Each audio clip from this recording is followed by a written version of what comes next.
for this evening's. The first thing you're going to notice about this piece of tape is it's going to be breaking up a lot. This is a third-hand copy of a racetrack tape. The name of the horse we're looking for is Bareback Rider. He's number 5 in this race. He was trained by a fellow named Patrick Brown, Bruin, I guess is the way he pronounces his name, before Patrick had his trainer's license. And you'll see Roy DeVault as the trainer listed here, but Patrick Bruin trained this horse.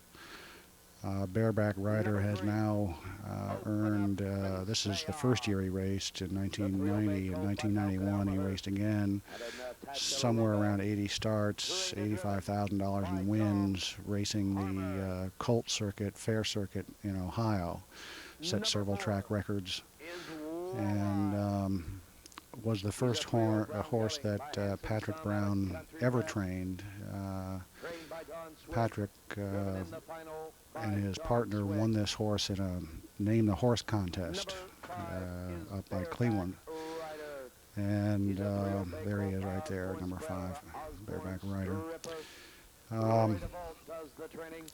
Bought my book, The Fit Racehorse, and then once a week thereafter, or somewhere in the middle of this training process, he called and we worked this horse through a complete interval training process.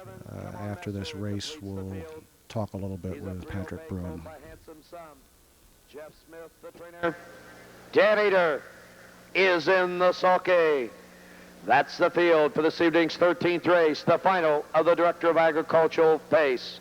Trophy by Steve Mara, the Director of Agriculture. Starting gate.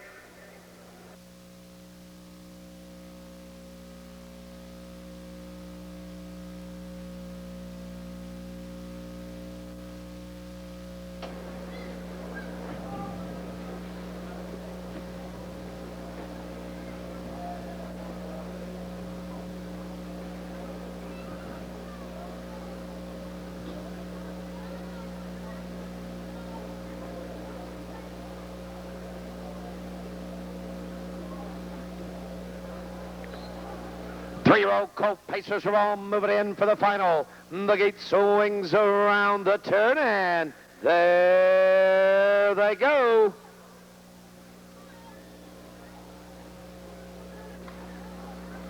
They're up and pacing. Governor Gus going for the lead. Come on, Messer, with a rush on the outside. Knees tuition down along the rail. Walleye ducks in fourth. Good to see more. Racing fifth. Open up and say, racing sixth. Bareback Rider in at the rail seventh. Mighty Marvin to rails the field as they race around the turn with the lead. Come on, Messer. Up on the outside. Governor Gus second. Opening quarter in 27-1. They're smoking for the lane the first time. That's Governor Gus on the outside. Come on, Messer, down along the rail. Racing third, D's Tuition. Walleye to the outside fourth. Good to see more. Racing fifth. Open up and say, tips to the outside sixth. Racing down along the rail seventh. Bareback Rider. Mighty Marvin to rails the field as they race around the turn. Going over the half, 56-4.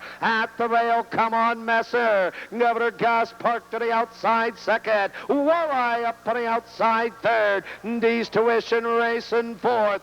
Good to see more fifth to the rail. Open up and say on the outside sixth. Racing seventh to the rail. Bareback Rider, Mighty Marvin to rails the field. Down the backside to go. 3 wide on the outside. Walleye to take the neck lead. Down along the rail, come on, Messer. Between horses, Governor Gus. 3/4, 126-2. 3 wide on the outside, fourth, D's Tuition. 5 wide, open up and say, down the top of the stretch. Walleye, D's Tuition. Open up and say, down the lane they come. D's Tuition. Open up and say, the outside. It's D's Tuition. Open up and say, Open up and say, heads apart.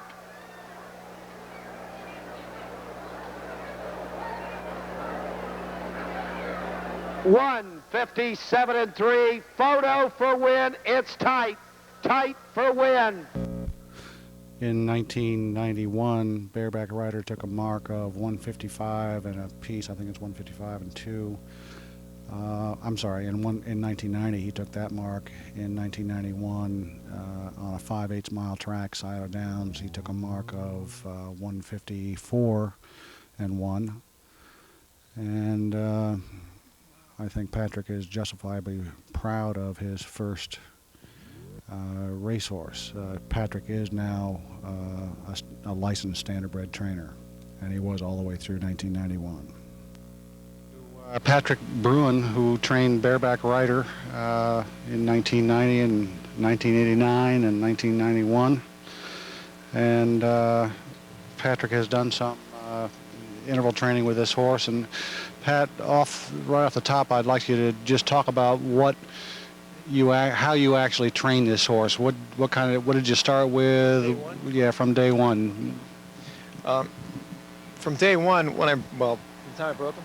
Okay, I broke Bareback Rider when he was a yearling, and I started off working on the base mileage. I took 3 months to get him up to 6 miles a day. What rate of speed? What I did was I let him just do it on his own for about 2 months and a week, 2 months and a half. And then when I got to about there, I started bringing his time down to 3:30. And when he can do that real solid and real comfortable without getting too tired, that's when I started turning him. Okay, and how fast was he doing his 6 miles? He was going at 3:30 rate. 3:30 rate. What I usually do is I'll let him trot. He's a pacer. I'll let him trot for about a mile, nice and easy, when I first start him off, just to let him limber up a little bit, let it get a little bit warm. I'll switch him into a pace, and then we'll pace the other 5 miles. I don't like to start a colt off, or any horse off for that matter, going 3:30s right off the bat. It's not good for any athlete. It's not good for them. That's not good to warm up that way. Once I got him down to 3:30 and he was comfortable with it and he was doing it good and solid, good and consistent, like I said, I started turning him, and it was 1 mile heats. First 1 mile heat, it wasn't even a training mile. It was just teaching him how to go the right way. We did that in 3:30. Gave him a 10-minute break. Let him walk, jog a little bit, look around, get comfortable, learn the program. Turn him a second one going about, I think it was, if I remember correctly, it was 3:20, something like that. And gave him the same 10-minute break. And then I think the last one we went in about maybe 3:10 or 3:15, something like that. All depending on how he felt, on how he was doing. I did that all the way until I got down to about, I did 1 miles, 3 1-mile heats with a 10-minute break, until I got him down to 2:15. About somewhere between 2:14 and 2:16. It was around 2:15. Once I got him down to there, I could tell that he was bottoming out, so to speak. Now, what was the indication that he was bottoming out? He sort of plateaued there for a little while. 2:15, 2:15. Right, and he'd go back and forth. Some days he'd go out and he'd go in 2:14. One day he'll go out and go in 2:16. Now, how old was he at this point? He was no, I didn't race him. I didn't try him as a 2-year-old. Okay. I started with him as a 2-year-old, and to race him as a 3-year-old. So he was about two and a half months. About 2.5 months, something like that. Or 2.5 years. 2.5 years. Okay, so he flattened out at 2:15. Now, where did you start your 3/4? Okay, I started 3/4 miles with him. I backed off with him a couple of seconds to let him get used to the 3/4 mile program. He handled it real well right off the bat. He handled it real well. We had a 7-minute rest period instead of a 10-minute rest period. Doing four 3/4? 4 3/4 miles. Yeah, I went 4 3/4 miles with him, and instead of going a mile comparable to 2:15, I went a mile comparable to the fastest 3/4 mile heat, which would have been the fourth one, in around 2:17, 2:18. So around maybe the fastest in 1:45, 1:46. That's right. Okay. That's right. What Yeah. was the slowest? Let me see. I think if I remember right, I had was it a 15-second spread? I think it was. Okay, 2 minutes. I think 2 it was minutes about to a about, 15-second spread. I have a chart that I keep everything down on, that I follow. Trained down very well with the 3/4 miles. He didn't have any problems with them at all. He got down to about, I think it was 2:1 or 2:2. Okay, so that'd be like a 1:31. Yeah. 3/4. Yeah, that's about right, about 1:31. And I had already qualified him. The qualifying time was 2:07 at the time on a half-mile track at Northfield Park in Cleveland, Ohio. And I didn't want to qualify him because I had him going in 2:07, equal to 2:07. I wanted to wait a couple more weeks, but I was sort of pressured by by the race secretary to start racing them. Yeah. They're real short for horses nowadays. Everybody knows that. That's nothing new. So they wanted him qualified. We went out and we qualified him. He had never been in a race bike ever. I did all of his work is done in the jog cart. So all of the times that we've been talking about as far as training miles and training 3/4 miles have all been done in jog cart. And you qualified off the 3/4. I qualified off the 3/4. That's correct. What did he qualify in? I forget. That's all right. I think they can hear us. It was a muddy day. They allowed 2 seconds that day because the track was so bad that day, and he still qualified in 2:07. Okay. So I had him going in 2:07 already, and I knew he could go in 2:07 with no problem. And that was in a jog cart too. Yeah. And he qualified in 2:07. So we didn't have any problem in qualifying. His first start, he got second. His first start. We put him in the week right after that. He got second place in a race that went in 2:5. He was second by about a length, I think it was. He tried to bear out going into the last turn. He should have won the race, but the driver wasn't really paying attention. I told him what to look for. I said sometimes he'll try to bear out if he's too wide, or I said be aware of that and keep a tight line going through the last turn. But apparently he took it for granted and thought he was doing fine, and he bore out, and the horse came up between the horse on the rail and him, so he ended up getting second. His next race, his second lifetime race, he went out and he won it by 8 lengths. He paced that in, I think it was 2:5, something now, like that. Whereabouts did you start doing half-mile? Half miles, it was somewhere around 2:1, give or take a second. Describe one of those workouts. I backed off with that also. Instead of going out and doing 3/4 miles equal to a 2:1 mile, in other words, tying it all into a 2:1 mile, I backed it off to about 2:2 or 2:3. So the fastest 2 half miles were in 1:01? Yeah, 1:01, it was 1:01 and 1:02, as a matter of fact. And the first half mile of those 6? I tied that in by 12 seconds. Okay. There was a 12-second spread Okay. between the fastest and the slowest. I'd go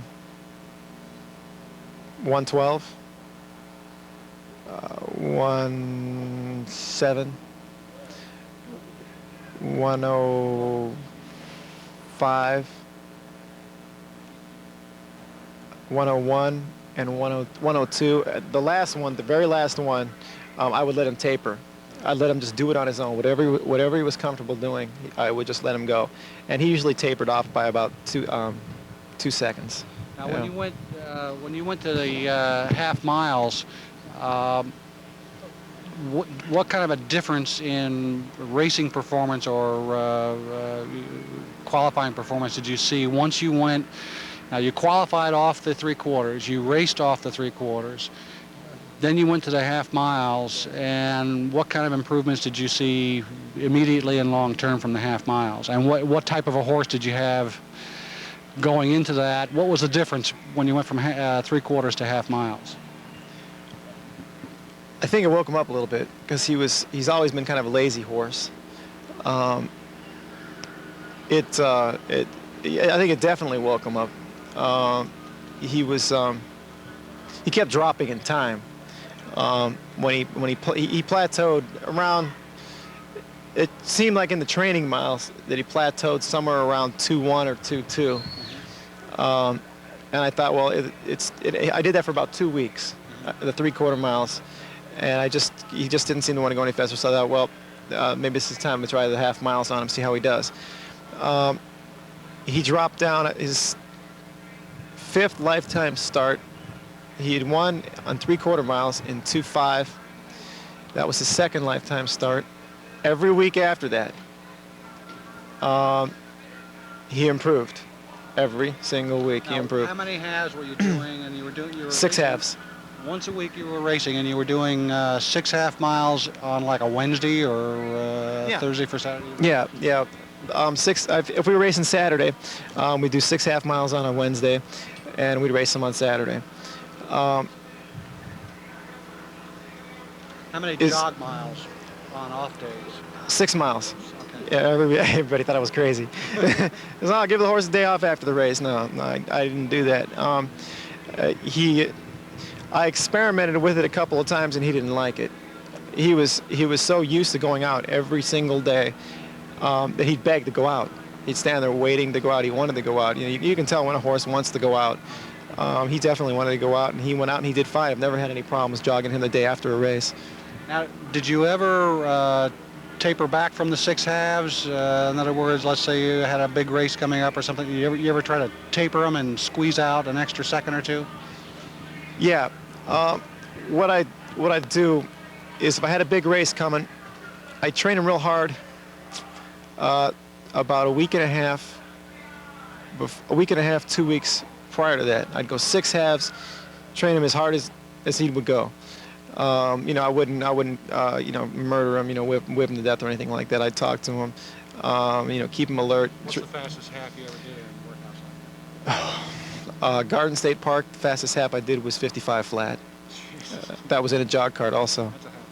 That's a half. Yeah, that was a half. So you really did train him hard. Yeah. Oh yeah. Oh yeah. Okay, now tell us about the tapering.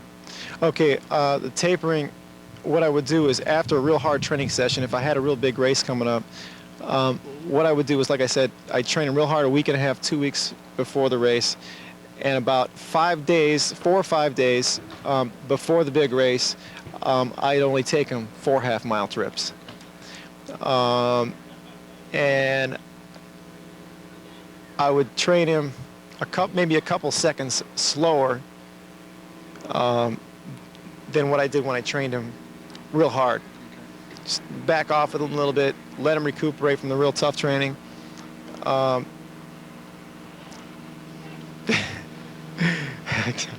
before I lost his words. It's okay. That's right. All That's about it. Let him recuperate. Okay, let me all start. Let me ask you, when you're doing this at a public racetrack where people are watching, and now my experience is that the people who don't have much in the way of training talent tend to come around to everybody else's barn and spread what little talent they have around, trying to persuade you that their way is right. That's a very accurate description of what goes on. Now, when you were training this horse in this crazy method, what kind of problems did you encounter in just harassment? I don't know where to start because there was so much of it.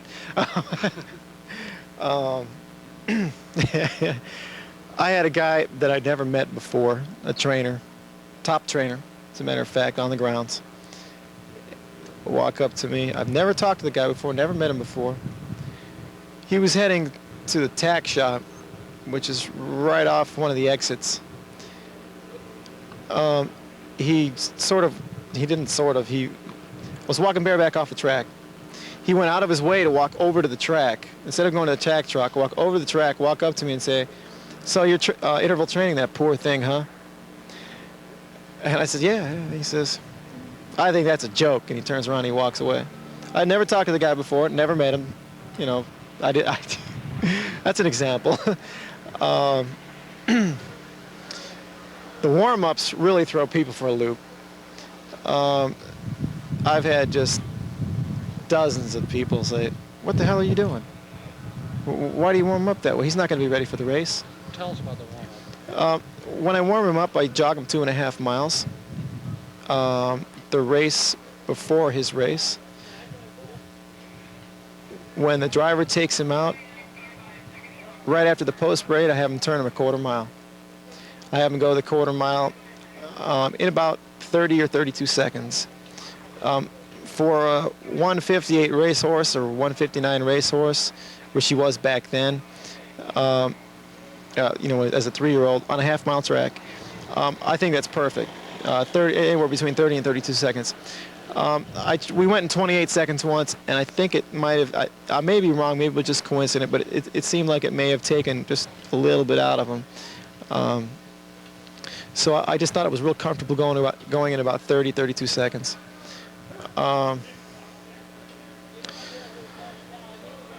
We still do we work them out the same way now. We warm up the same way. Pat, this is the first horse you've ever trained, and in fact, you raced this horse before you ever had a trainer's license. And tell us about his record right now, his starts, his wins, his track records, and just give us a little overview of what Bareback Rider has done. As a 3-year-old, he did very well. He made $50,000 as a 3-year-old. For his bloodline, which is a mediocre bloodline, it's nothing spectacular, he did exceptionally well. He's an Osborne's Brett. He was a first foal out of an Osborne skipper, or Osborne's, out of a Governor skipper mare, which really hasn't produced too many good race horses. Once in a while, but it's not like a Brett Hanover mare. But as a 3-year-old, he made $50,000. His first fair race in Ohio at Washington Courthouse, he won by, I think it was 5 or 6 lengths, went wire to wire in 59 and 1. He didn't push the horse, he just sat with him. So that was his first track record in the state of Ohio. His second, he broke 3 track records that year. Another one was at another fair in Cuyahoga County in Berea, Ohio. He beat a very nice racehorse named Governor Gus by 5 lengths in the first heat. He broke the track record there also in 2 minutes and 1/5.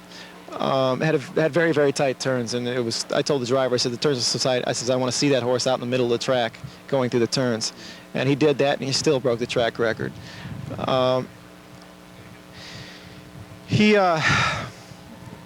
His third track record as a 3-year-old was at the Great Geauga County Fair in Burton, Ohio. The track record there was 59 and 3. He won that one by 5 lengths, 5-6 lengths, in 58 and 3. Pretty much bull rings. They're not very good tracks at all. He just did spectacular. As a 3-year-old, he had 11 wins, 7 seconds, and 5 thirds. Did very well, very well.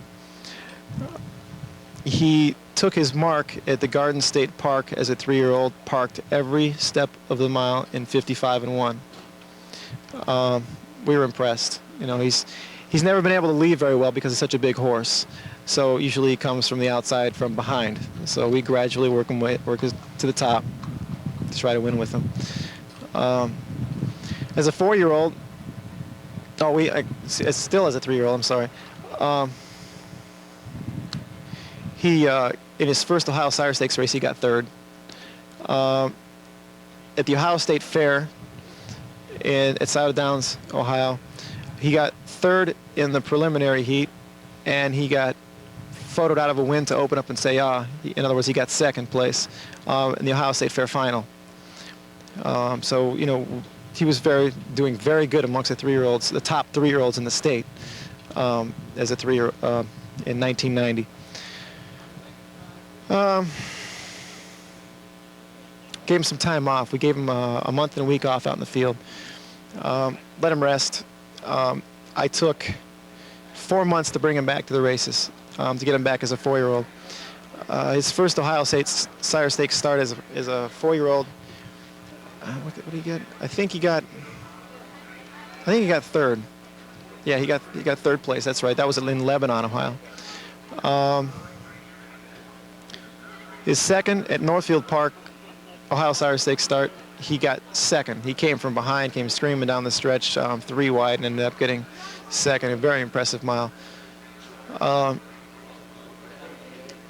His third, we had a little bad luck. He ended up getting 6th.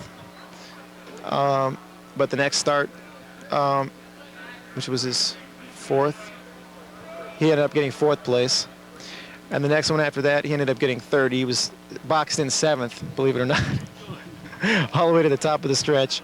When he finally got out with him, he went 5 wide down the stretch at Raceway Park in Toledo, Ohio.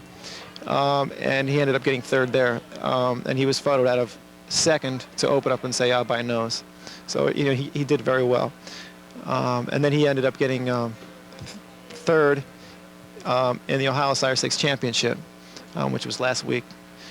He did very well there also. His new mark. Oh yeah, he took a mark at Scioto Downs, Ohio, a 5/8 mile track, in 1:54 and 2, and he was parked 3/4 of a mile in that race also. So it's like I said, he's a real big horse, and he doesn't have an ability to lead very well. So usually we have to come from behind. So we ended up having to park him. What kind of a process did you use to bring him back those 4 months that you brought him back from last year? What did you do? I started off with jog miles, just basic jog miles. I only went maybe, I think, a couple of miles a day for the first week or so. I started work every week. I'd increase them a mile. I'd go a week, 4 or 5 days later, maybe a week, I'd go 3 miles, then 4 miles, and 5 miles. Till I got him back up to 6. The thing is he was so happy to be back to the track that he tried to go do speed work on his own. He was just too excited. He was pulling. I had to put a set of ears and a mini bit on him to calm him down because he was just too excited. So what I ended up doing was once in a while, maybe once, twice a week, I'd let him go a mile in about 2:20, 2:30. I didn't think that would hurt him after a month and a half off. I did that, I'd say for a couple of months.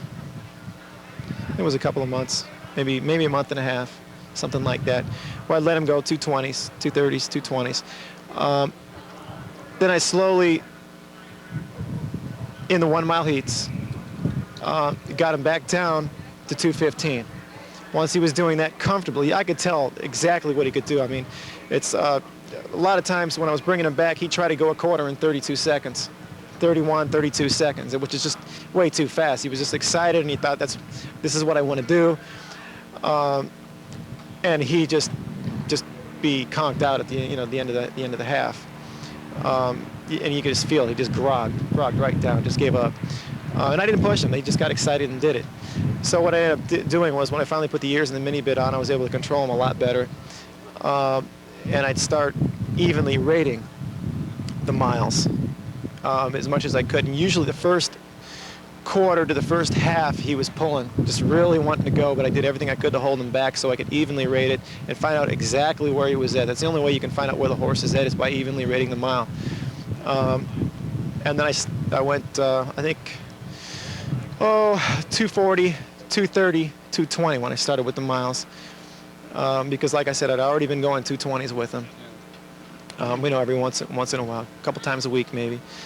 Then I'd go 235, 225, 215, and I'd just slowly bring him down till I could just tell he was real comfortable. I take back, as a matter of fact, I made a mistake. I take back he didn't bottom out at 215 this time at miles. He bottomed out at around 2.9. And I'm not really sure if he really, so to speak, bottomed out. I may have been able to go further with him, but I could just tell it was just becoming a little bit more difficult for him to do 3 trips with a 10-minute break at around 2.9. So that's when I decided, I said to myself, I'll keep him here at 2.9 for a couple of weeks. maybe a week, 2 weeks, yeah, about 2 weeks I think it was. Then switched him to 3/4 miles. In 3/4 miles, I took him down to 2 minutes in 3/4 miles. And 2-minute rate. a 2 minute, yeah, that's right. Yeah, a 2 minute rate. It's comparable to a 2 minute mile. When I got down to about 2 minutes, I thought I could. By the way he was training, I had a funny feeling he wanted to do half miles. It just I don't know if it was a gut instinct or what, but it just felt like he wanted to do half miles, just by the way he was acting out on the track. And so about 2 minutes, when I got him down to about 2 minutes to 3/4 miles, I switched him over to half miles, and he ate him up. And he did it really. When I started the half miles with him again, it was like, yeah, I'm back where I was before. I like this. It feels good, and he loved it. He just loved doing it. He loves the half mile heats. Do you think that? I don't know. He just likes them. Whenever he goes out and he trains, now what I do with him is he'll usually go his first half mile heat in about 107, 108. He'll do it all on his own. All I do is sit there and just hold the lines nice and easy and just feel the lines, feel the horse. He's real comfortable with it. It usually knocks. He knows the half mile program so well. I could probably put a total stranger up on him, and he'd probably just go out and train himself the halves that he's supposed to be going, and the taper and everything. You know, I just sit there and I talk to him and I keep him attentive, keep his attention in front of him. So he likes to look around a lot. Sometimes he'll go out there and he thinks he's playing because he's so comfortable with it. And sometimes you can tell he's looking at stuff, So all I do is I just keep his attention, talk to him, and that's about it. He goes out and he trains 2 halves in 58 now. Usually every Wednesday I'll go 108, 105, maybe 101, 58, 58, and then a taper back to 101 again. Pat, all during this time you've been playing around with nutrition, trying to figure out what's right and what's not right. Why don't you describe what you're feeding now and the philosophy behind it?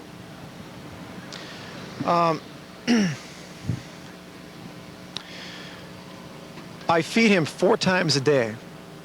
2 or 3 times a day isn't enough.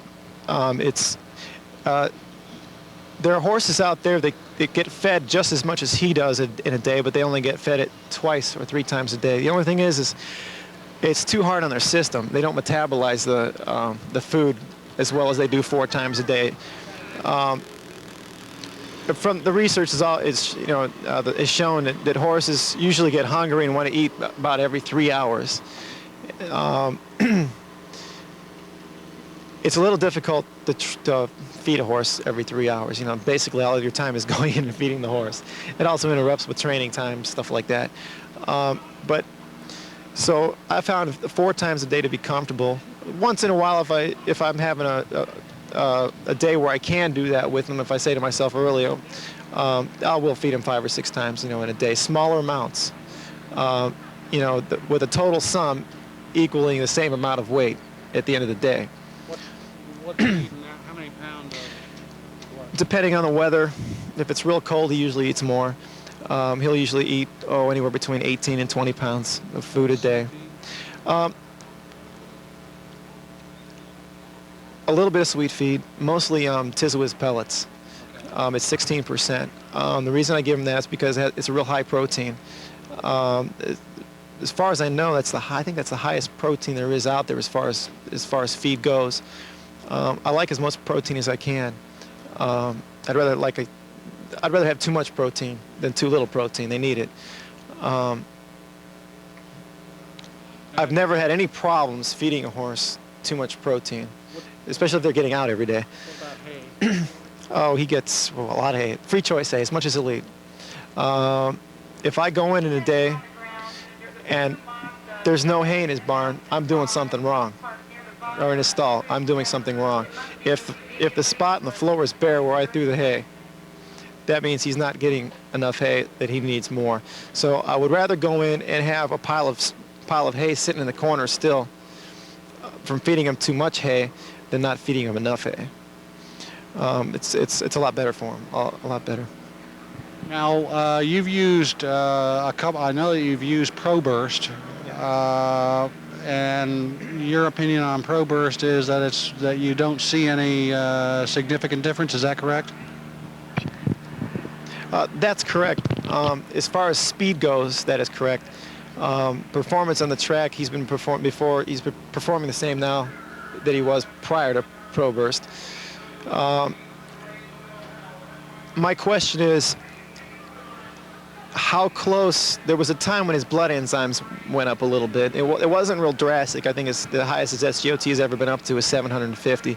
That was once at Garden State Park at the end of the year. We weren't using, that was as a 3-year-old, we weren't using ProBurst. My question is, this year we haven't had a problem at all with muscle enzymes, none. He's training significantly harder this year than he was last year. He does it every week. And we haven't had a problem with it at all. So if there is any type of function to ProBurst, it is it does, I think it's keeping the horse recuperated quicker. Now, did you ever do any glycogen loading or blood buffering or any of those types of things? The milkshake trick? Well, not the milkshake trick. I've never milkshaked the horse. I've glycogen loading definitely. After a training day, for example, we train on Wednesday, real hard. The very next feeding, that training day, I'll give him probably an extra 2 pounds of cracked corn every single feeding on top of what he's eating. You have to be careful with that you don't give him too much grain. One problem I did run into was giving him a little bit too many calories, and they started getting like scourge, or what's that called? Scour. Yeah. For some reason I can't remember that word. Scour. It's like a sewer. Yeah, it's like a sewer. Yeah. Or his stool gets a little bit runny, a little bit loose. So I try to find a way. Sorry for this guy to quit. I try to find sort of a happy medium where it's not too hard, but it's not too soft, but where he's getting enough he's getting more carbohydrates prior to the race. In other words, right after the training day, rather than protein, because it takes, from my knowledge, from everything I've learned about proteins, it takes 3 days before the protein can metabolize to a point where it can be used, in the horse's body, raceable. So carbohydrates. What it does is you basically drain the horse's fat cells of as much glucose as you can, and then if not all, and just drastically reload it. So he'll be fired up by race day. Race day he's feeling real good. Can you point to a result that you've seen from glycogen loading? Definitely. Oh, definitely. There's usually after a training day, his muscles are sort of soft and mushy, he's just sort of limp, and he looks a little bit thinner. By Saturday, his muscles will be real big and round, just big round muscles. After training day, they're usually a little bit defined. You can see the muscles in his body. There's not very much fat left, but by race day, he's definitely filled out, pumped up, filled out. Yeah, he doesn't look as defined, and I think that's really good, because you can see that he's gotten some weight back, he's gotten some fat back, that he's going to have enough glucose for the race, and he just feels super.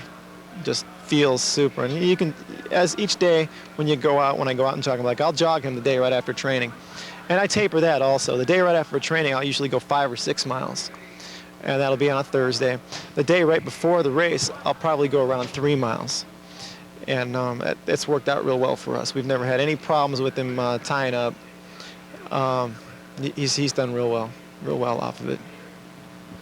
Well, Pat, thanks for giving us this interview. All the noise you're hearing around us is the Little Brown Jug race is going on right now. Pat's here racing bareback rider for in one of today's races. And we're real glad to have met you and talked to you, and thanks for your time. Sure appreciate it. Behind the 6, this could be a dangerous first turn here.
Settles for the 2-hole as they come pacing past the stand the first time. Just the light racing evenly along. Look at this.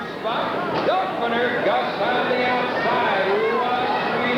Takes another 4 minutes. Now on the red, you are into the back of the foot. That is instant right and Macho Power. Halftime in 59 and 4 bits of a second. I wonder what a damn good right now. Stayed in.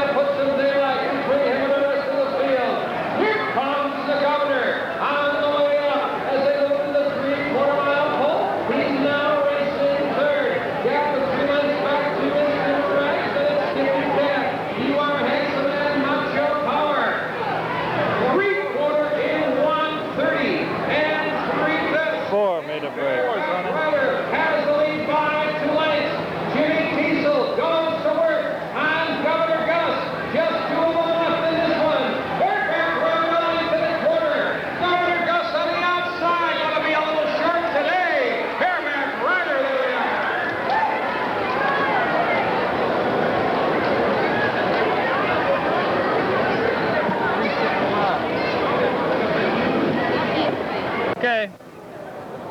Track record. Ladies and gentlemen, official time of the mile. 2 minutes and 1/5 of a second. And ladies and gentlemen, making his way back in front of the grandstand area, trying to step into the winner's circle. How about a nice welcome for the new track record holder, rear pile number 3, bareback rider. Bareback rider for rear pacing called by Osborne's prep from Osborne's driver. Jointly owned by the Willoughby and Hudson, Ohio connection of J.M. Daniels and P.M. Brown.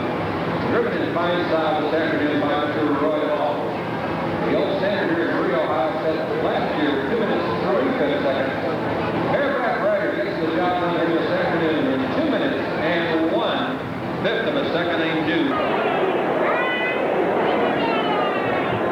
Here they come.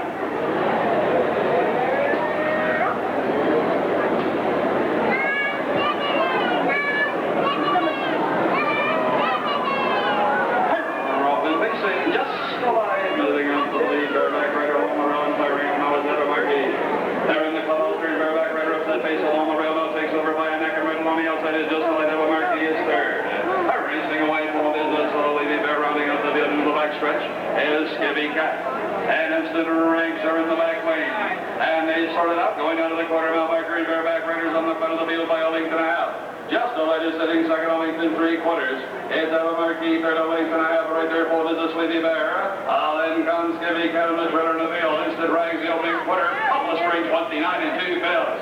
Roaring off the bar 3 the first time. It's bareback rider on top. Has that lead by a length and a half. Just the light is right there riding his time second. Ava Marquis is third by a length to the quarter, racing along for the Sleepy Bear. Along comes Skibby Cat, and still further the fill is their rank. They're in the lane. They pass by on their way to the half. Bareback Rider by a length and a half. Just a light second by the same margin. Ava Marquis still sitting third. Sleepy Bear is fourth. For racing fifth comes Skibby Cat. Now first to move from the rear of the field. Instant rank. They're past the half in a nifty 50-91. How did it turn to go? They're winging their way to the back lane. And Bareback Rider has hit it a length and 3/4. Just a light second by the same margin. For racing third is Ava Marquis. Boys fourth is the Sleepy Bear over the rail. This is Gregson on the outside. It's Skibby Cat. They're midway down the backside now. Coming out Ava Marquis. On top, Bareback Rider has it a length and a quarter. Ava Marquis getting on the outside is second by a scant nose. Just a light seven neatly on the rail. And looking to the outside is Sleepy Bear. 3/4, 1:28 and 1. We may have a track record. Around come to the top of the lane. Bareback Rider has it a length and a half. Flying on the outside is Ava Marquis. Racing on the rail just a light. And on the outside, Sleepy Bear, they're in the stretch. He's coming home with the money in the time. It's Bareback Rider by 2. Ava Marquis is taking him out. On the outside, Sleepy Bear at the winner. It's Bareback Rider on 2.5. There they are.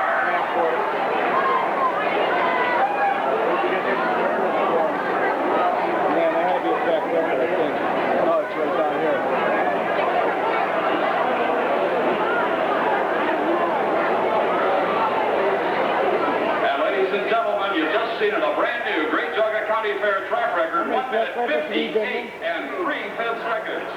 1:58 and 3.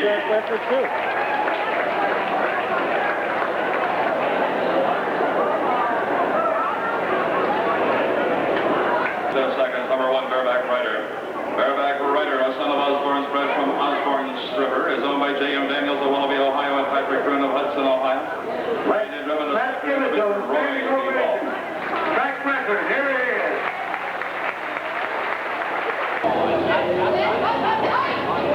The gate swings into the stretch. They're coming down for the start. Here they come. They're open facing. Skibby Cat skips the lead now. Rushing up with winners is Ava Marquis. And right to a quick clear, just a light. In around the call, start to go. Moving right over and taking the rail. Margin to 2 lengths into the back stretch is Skibby Cat. Racing along is Ava Marquis. Second on length and a half. Just a light is there. Third. Bareback Rider. Give away fourth. So Sleepy Bear is fifth. We're racing sixth. This is the rags. They're in the back stretch. And they're single file now pulling out the 4-hole. Here comes Bareback Rider. He's on the move. There over at the quarter mile mark of the race. Skibby Cat is leading the way by 2 lengths. Ava Marquis is second and a half. Bareback Rider still moving up now through the opening quarter. 29 and 3. Off the turn they come to the top of the lane. And now Bareback Rider takes up that challenge. Racing along the rail. And he is Skibby Cat by a whole lane into the half. Bareback Rider on the outside. Ava Marquis is right there third. On the outside now on the move comes Just a Light. Rounding up the field of the half is Sleepy Bear. And instant flags there here at the half. Skibby Cat holding out 3/4 of the lane. Bareback Rider still pushing him on the outside. Ava Marquis is third along the rail. Just a Light on the outside. Fourth racing off it is that Sleepy Bear. And this runner instant rags. They want the half in 1 minute flat. Out of the turn they go. As they get to the backside, it's Skibby Cat on top, 3/4 of a length. On the outside, Bareback Rider second and a half. We're racing and locked in third on the rail is Ava Marquis. Out on the outside, Just a Light is fourth. On the outside, Sleepy Bear showing fifth with instant rag. They're over 3/4. Skibby Cat is holding the lead. Bareback Rider is now making his spin and takes the lead. He's got it a half, 3/4 of full length. 3/4 time is 1:30 and 1. Around the turn, they're coming home. And Bareback Rider, the leader by a length and a quarter. Skibby Cat battling back along the road. Ava Marquis is in between horses. Just a Light 3 wide. Now dipping 4 wide is Sleepy Bear. They're in the stretch and running to the wire. And Bareback Rider is home now. Has hit it a 1. Battling back Skibby Cat.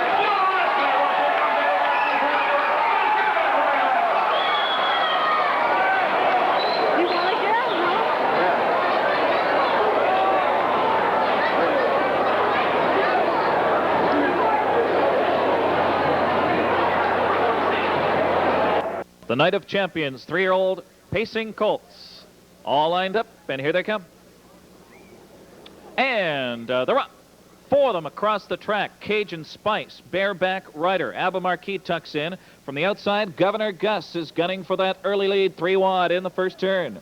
It's Cajun Spice parking out Bareback Rider on the outside. They battle 3 wide by the 8th marker.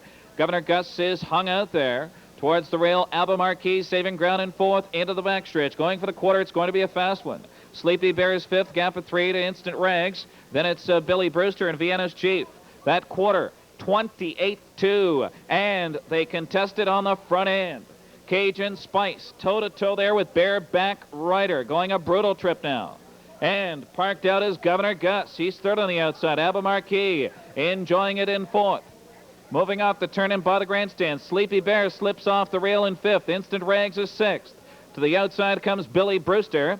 And as they head by the half, Vienna's Chief is the trailer. The field double-decked. And Bareback Rider on the outside. A demanding clip, 58-2. 30 seconds, second quarter, into the club turn they go. It is still Cajun Spice. That long shot keeping Bareback Rider parked out. Alba Marquis on the inside. Governor Gus is there 4th. 3 wide, Vienna's Chief.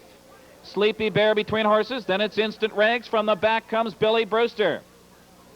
It's a tight pack. The race by 3/4. Cajun Spice still there. Bareback Rider. Alba Marquis needs racing room. Vienna's Chief is 3 wide. 3/4. 1:28 and 4. Third quarter, 30-2. Can Cajun Spice hang together? They're swarming in. Bareback Rider. Alba Marquis is begging for racing room. Vienna's Chief is there. And stacking up 4 wide, Billy Brewster. Sleepy Bear looks for room. They turn for home. It's Cajun Spice. Alba Marquis desperately boxed in. Bareback Rider. Vienna's Chief. On the outside, Billy Brewster. It's Bareback Rider. Despite being parked the mile. 2 minutes, 3/5. They're off. There goes Stone Ridge Scooter out for the lead. Center of the track, Spirit of Saratoga toward the inside, Sand Viper. From the far outside, License to Kill, and at the rail, that's McHale as they move into the first turn. From the outside, that's Stone Ridge Scooter up to get the lead. Sand Viper is away 2nd. Into 3rd comes Spirit of Saratoga. McHale is now 4th. On the outside, Bareback Rider is 5th. With the rail, Danforth got away 6th. Then it's Ralphie Boy, followed by License to Kill. To the outside goes Mr. Dignitary. The trailer now is Methodical, quarter time in a quick 27-4. And up to get that lead now is Sand Viper. Stone Ridge Scooter back to 2nd. Spirit of Saratoga is 3rd. A length and a half to McHale in 4th. Right alongside, that's Bareback Rider. Then it's Danforth taking to the outside from 6th. 7th at the rail is License to Kill. Then it's Ralphie Boy right alongside. The trailers continue to be Mr. Dignitary and Methodical. They have 57-1 as they move into the far turn. It's Sand Viper leading the way. Up on the outside now comes Bareback Rider. Stone Ridge Scooter is 3rd at the rail. Then it's Spirit of Saratoga. Right alongside, Danforth is 5th. Ralphie Boy swings 3 or 4 wide. 3/4 is 1:26 and 4/5. Approaching the top of the stretch, and Sand Viper leads the way by a length. On the outside, Bareback Rider. Needing room is Stone Ridge Scooter. Then it's Danforth, followed on the outside by Ralphie Boy. Coming through the stretch now. Bareback Rider on the outside. Sand Viper toward the rail. Bareback Rider and Sand Viper. Bareback Rider in front. Time for the mile, 1:55-1. Now, there's a reason I showed so many races of Bareback Rider. People who hear about what interval training is, or people who hear the word interval training and don't know anything about it, tend to claim lots of disadvantages for it.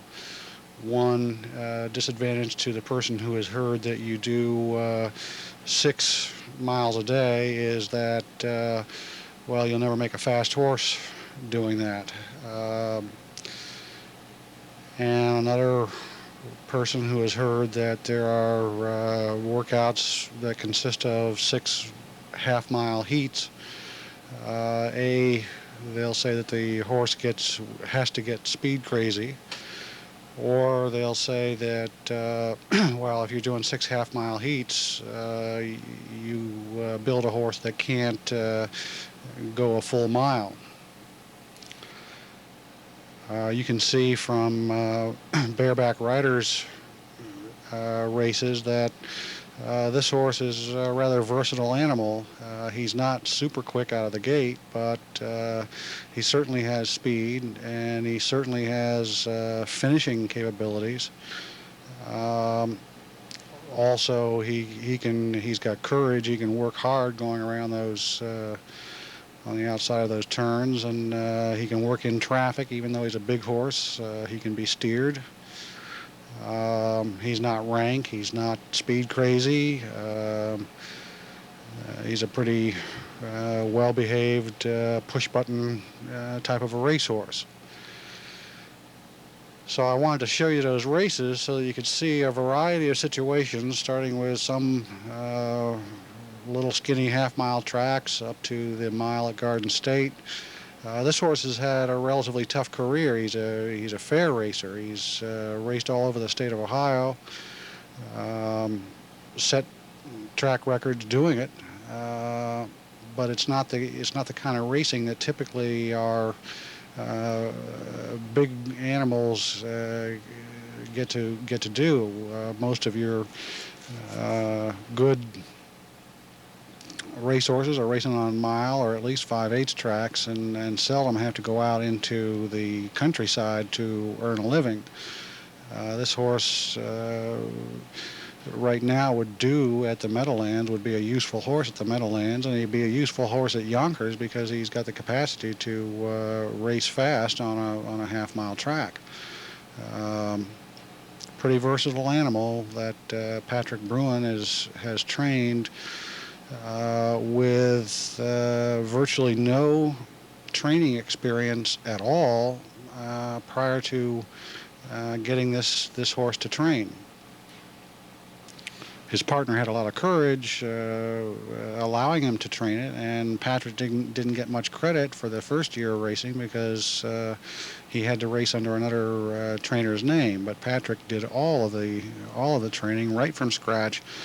Learned interval training right along with learning training, and that's probably an advantage for him in that he didn't have a lot of preconceived notions about exactly what is right and what is wrong about various kinds of training. And you can tell from the interview that he's a pretty sharp fellow, is capable of reading, is capable of pronouncing multi-syllable words better than I'm capable of. He's a real bright young fellow who at this point in time is trying to decide whether he wants to continue training standardbreds. He's real discouraged at this point. Not because he didn't work a miracle, because he certainly did. This is the fastest Osborne's Brett known at this point by a full second. He did work a miracle in training his first horse to be the best of the progeny of this sire. But the hassle involved in doing something different at the racetrack. He mentioned one instance, but he was, you're an outcast when you do this kind of thing. And Patrick, just after 2 years of working his tail off with one horse at the racetrack and getting criticism from every side, including stewards, including veterinarians, including good trainers and bad trainers, everybody was paying attention to his business. Everybody was telling him he was crippling this horse. Everybody was telling him that he would not, the horse would not make a racehorse. And even after the horse was winning and showing that he was good, there was animosity continuously because Patrick was doing something different, and he wasn't following the tenets of the religion of training standardbreds. It's a sad story for a talented young now knowledgeable fellow about exercise physiology. I mean, Patrick kept very good records. He knew the toe lengths and angles of his horse's feet day by day. He often took blood tests to look at muscle enzymes to see whether or not the horse was burning up muscle tissue or whether his body was liking the exercise. Did all sorts of monitoring. He did not do heart rate monitoring at all. He never used a heart rate monitor, and it's not necessary to use a heart rate monitor. It's another tool that's available, and it's a useful tool, but not necessary. It certainly wasn't necessary for Patrick Bruin. So as I present this interval-trained horse, and there have been many, many, many interval-trained horses, I do it with a warning here that if you decide to do something exotic, like actually scientifically train a horse, you're in for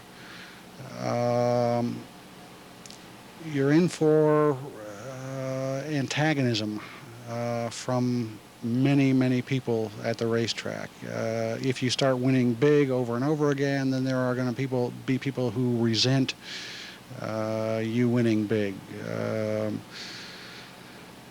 There are going to be people that really appreciate what you're doing, but they're going to be few and far between, and they'll be ostracized as well, as once everybody knows that they have said something kind to you as opposed to telling you to get off the racetrack. We have had trainers. I've worked. This is 15 years into it.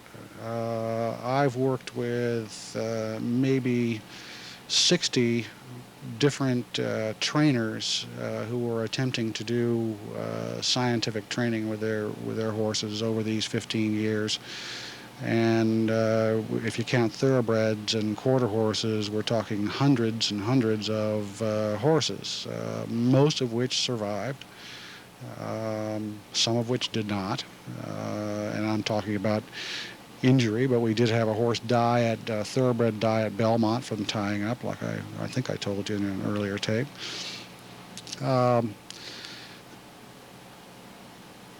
All of these trainers experienced the kind of antagonism that you would experience if you were trying to practice Catholicism in Jimmy Swaggart's church. That kind of rabid, uninformed,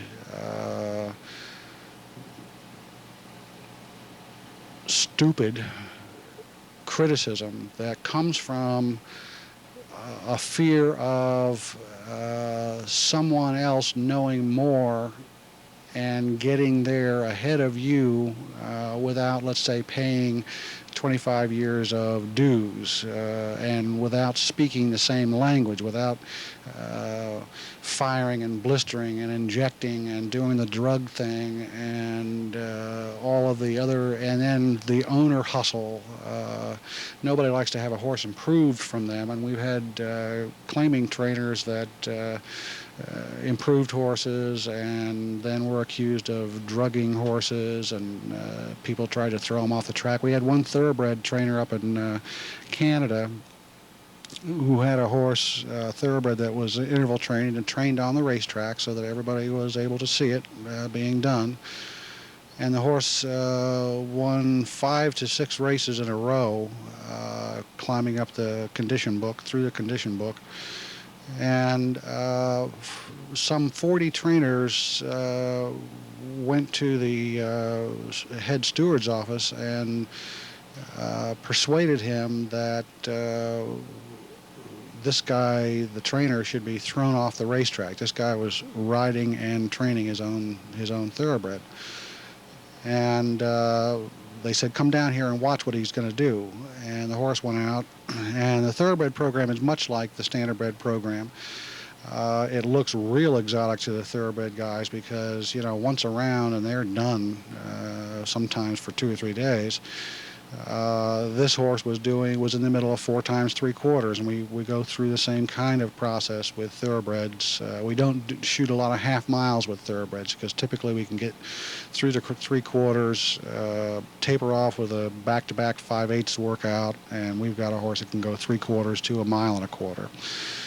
Anyway, this guy was doing 4 times 3/4, and it was a near riot. I mean, there were 30 to 40 trainers and hangers-on got the steward and brought him down to the racetrack, and they all stood along the side of the track watching this guy do 4 times 3/4, and they were protesting cruelty to the animal. He was going to kill the horse, et cetera, et cetera, et cetera. Meanwhile, the horse had already won 5 starts.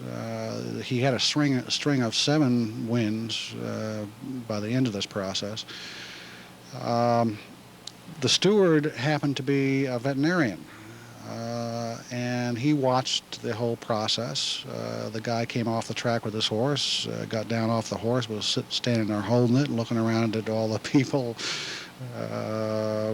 involved in this protest, and the steward asked the trainer, well, what are you doing? And the trainer explained almost what we've explained in these 4 tapes, but he probably explained it in a few minutes. And the trainer, the steward, veterinarian, turned to the protesting horsemen and said, fellows, watch what this guy is doing and you might learn something, and turned and walked away. And while there were other occasions for this trainer in Canada being ostracized and, physically, they come up and they'll throw a punch at you. I mean, this is how radical this seems in both industries, the thoroughbred and the standardbred industries. But really, what you can see is that a young fellow who is familiar with horses but has never trained a horse can take a hold of a concept, can understand the concept of exercise physiology and how it applies to building an equine athlete, grab a hold of that information and take it to the racetrack, and watching carefully, step by step, build an athlete that is a joy to own, a thrill to take to the races and watch him move and watch him stay sound and watch him stay tough. And sometimes he loses, sometimes he wins, but he's right there, and he is definitely an athlete, a homemade athlete. That's quite a thrill, and our friend Patrick was real proud throughout that first year. He kept on running into problems, people problems, not horse problems. Problems like fixed races. Your horse can't win tonight because it has to be third because we've got a trifecta set up. Nobody ever said that to him directly, but it became obvious after some time that there was a relationship between 2 or 3 people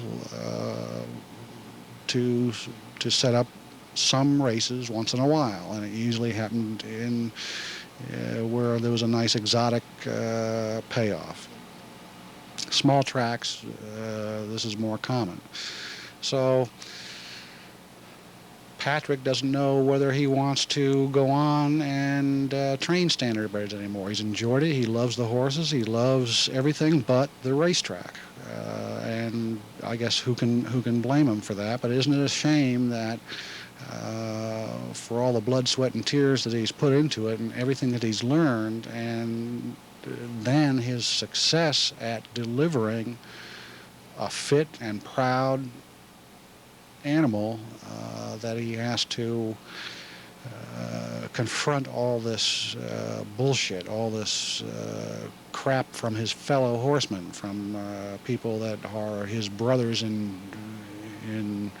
at the racetrack. It's a sad thing, and when you try this kind of a thing, you're going to experience the same problem. If they're not laughing at you, then they're paying strict attention to your business and not much attention to their own business. And the more you beat them, the more they're mad.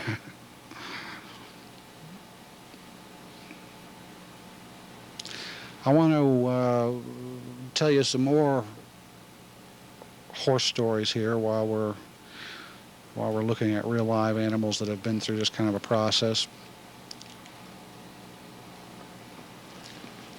The first horse that I ever worked with was a trotter named Adina Way, and she wasn't much of a horse at all. She was in the backyard of my father-in-law's Morgan farm,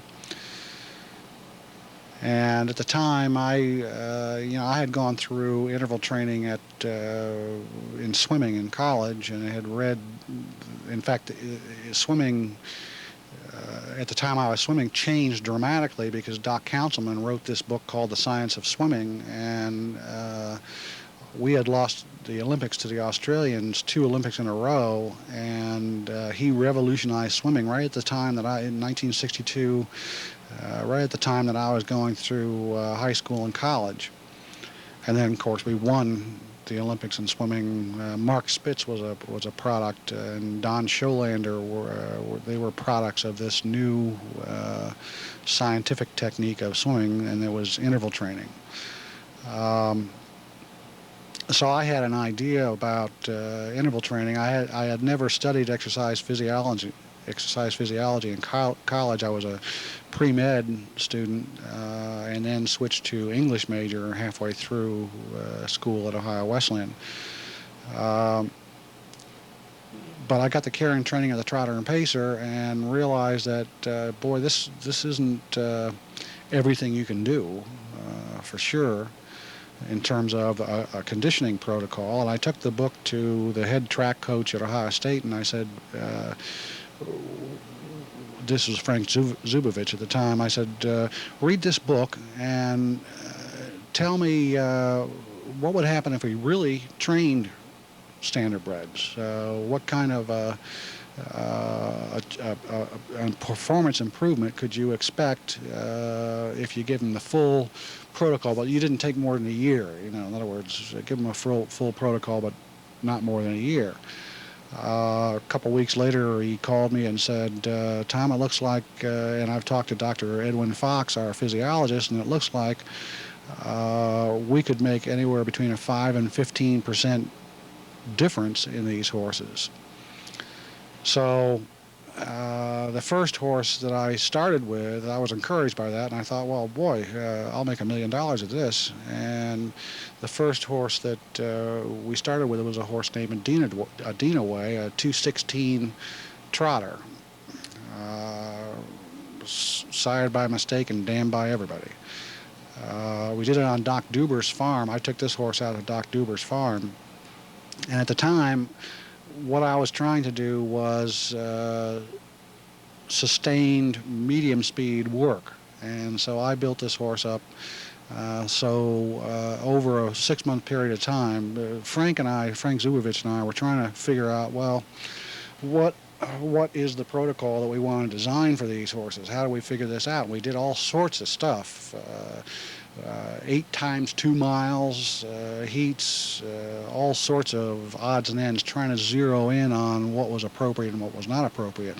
With this horse, what we did was we ended up with 7 sustained 230 miles, all 7 of them at 230 continuously. At the time, Doc Duber was occasionally watching this, and after he saw this 7 miles of 230 on his little half-mile track there, he came and said, this is pretty radical, and people are talking, and I don't think I want you to kill this horse on my track, so why don't you take it elsewhere? And Doc was a good fellow. I mean, he knew his business, and he was a veterinarian, and he was talented, but this scared him. I mean, I don't know why these kinds of things scare people that have been in this business for that long, but this process scared Doc Duber. And so that horse we quit with and sold her, and she immediately began racing. She quickly took a 207 mark. She was a steady 216 trotter prior to that. Took a 207 mark and then was shipped to Canada and got in a barn fire and died in a barn fire, all within a period of about 3 months. So that was the first horse. The second horse that I really remember was a rangy, scraggly-looking trotter that we again did. We built him to 10 miles. We were doing 2-mile heats with him, but we never, even when we were doing the 2-mile, and we were doing 8 2-mile heats with him. And while we were doing those 2-mile heats, we never turned him. All the 2-mile heats were the wrong way. And of course, he got fit, and he got big, and he got muscular, and he started looking like a real racehorse. I mean, all that fuzzy hair popped off him, and he got shiny and bulgy, and boy, he looked like a battleship going around there. But it was all the wrong way, and all the trainers were, and the coach was driving him. Ohio State's coach came down and did his works with him, and we would have walkie-talkies out there with helmets on, or not helmets, but headsets with the antennas sticking out of our head, and one of us would be talking and clocking, and the other guy would be out there driving, and everybody thought we were completely berserk. So anyway, this nice trotter, or this eventually nice trotter, was shooting these 2-mile heats, and he was in around I'd say 230 on his fastest 2-mile heats, and all the trainers. Now I was this was next to my first horse, and I didn't know anything about horses, so I was constantly bothering guys like Curly Smart and some of the other guys up at Delaware, and asking them, what to do about this and that, and they were telling me that, hey, all this wrong way stuff, I mean, this horse is damn near ready to qualify. What the hell are you doing all this wrong way stuff? Why don't you turn him and see what he can do?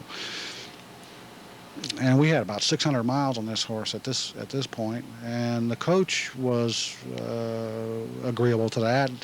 They do time trials with their human athletes. Of course, the mechanics are different in human athletes. They're pretty light on their bones compared to racehorses.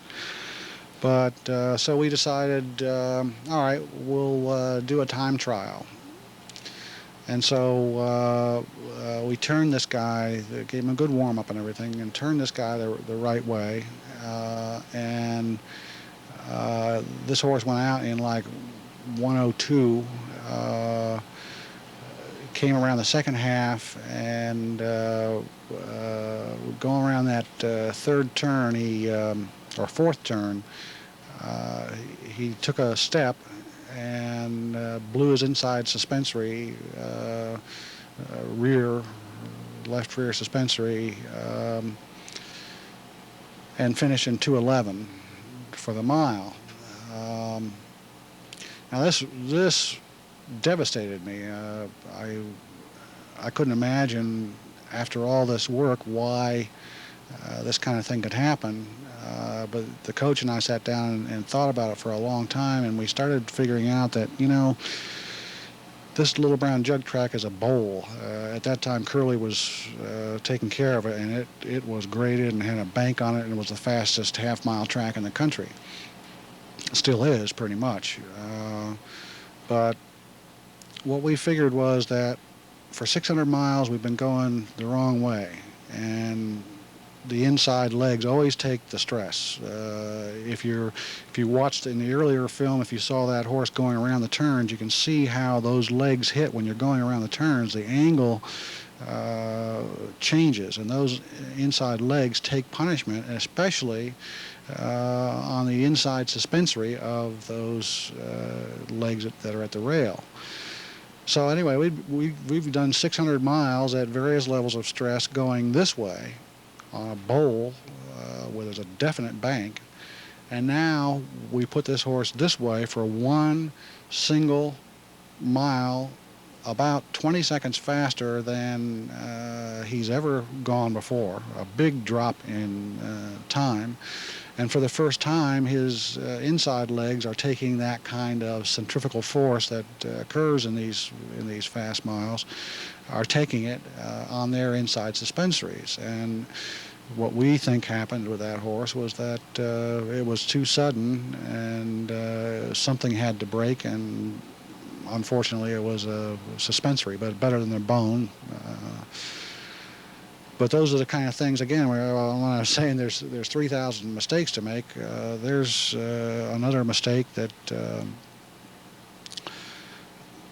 was easily avoided if we had thought about this kind of thing before we did it. Of course, you never think of these things. You're always hammered by them, and then later on you think about it with the next horse you go through, and you develop these phobias about doing something other than what you've already done.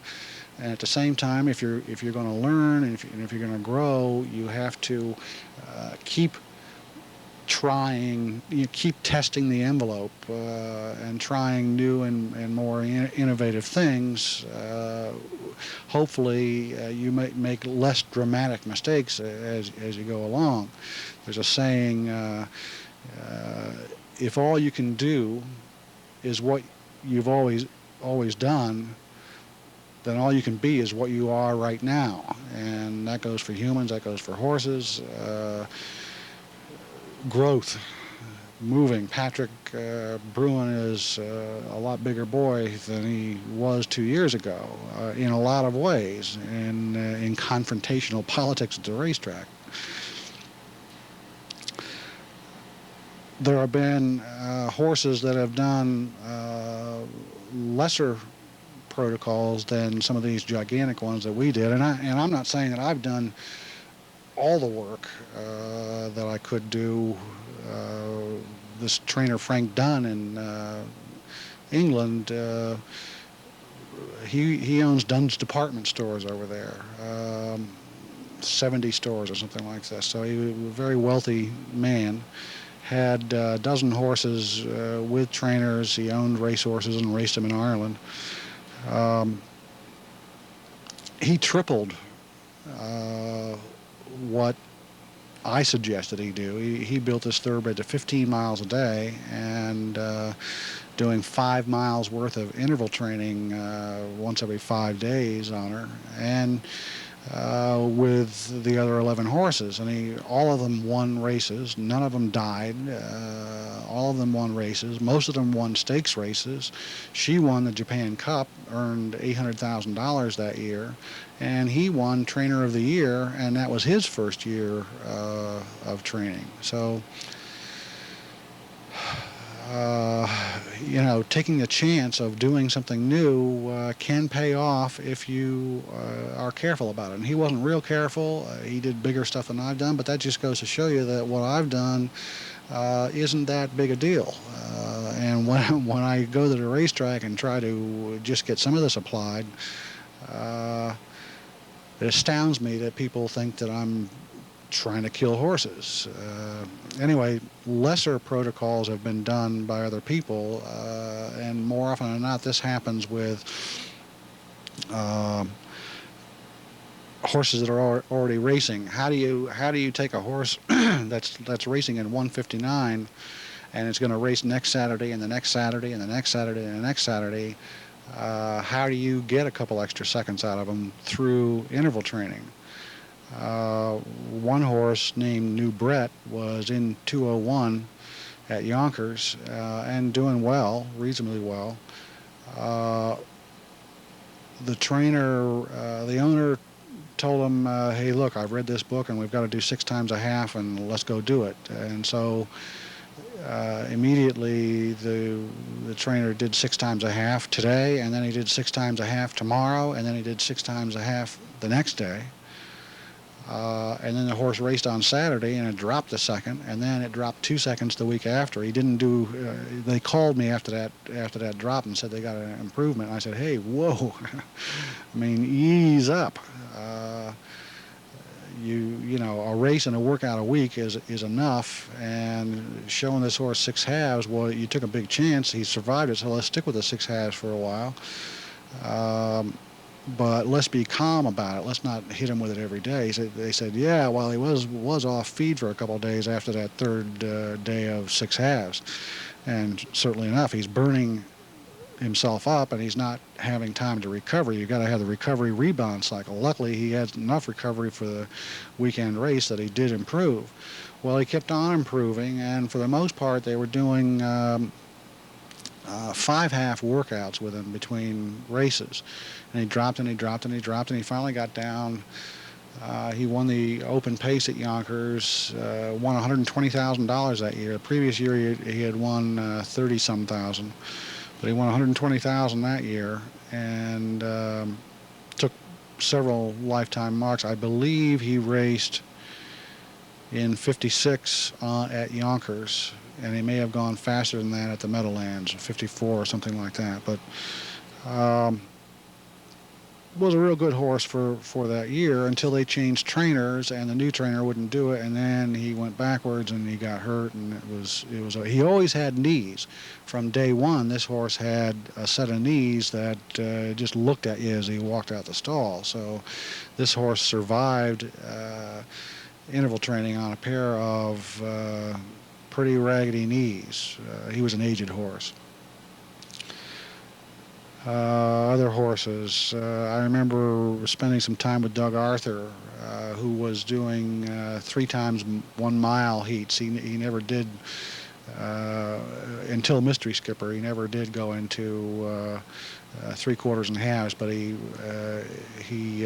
on Cam Fella and Justin Passing, 3 times a mile protocols, triple headers was basically the way he brought those two to the races. Now, he sold Cam Fella, and again, this is very much like the John McMullen story, where a guy takes those triple miles all the way down right to racing times, and then sells the horse, and the horse continues to improve. It's real interesting. Now, you got to be careful doing that, like you were watching with Patrick Brown on this last interview.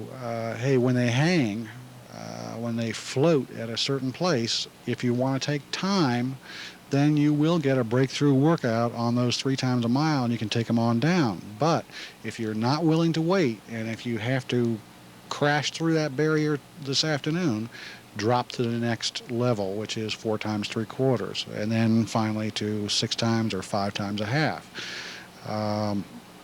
If you're willing to wait, you'll get the job done with the miles, but it takes some time. So that was Doug Arthur's protocol through a number of $1 million animals.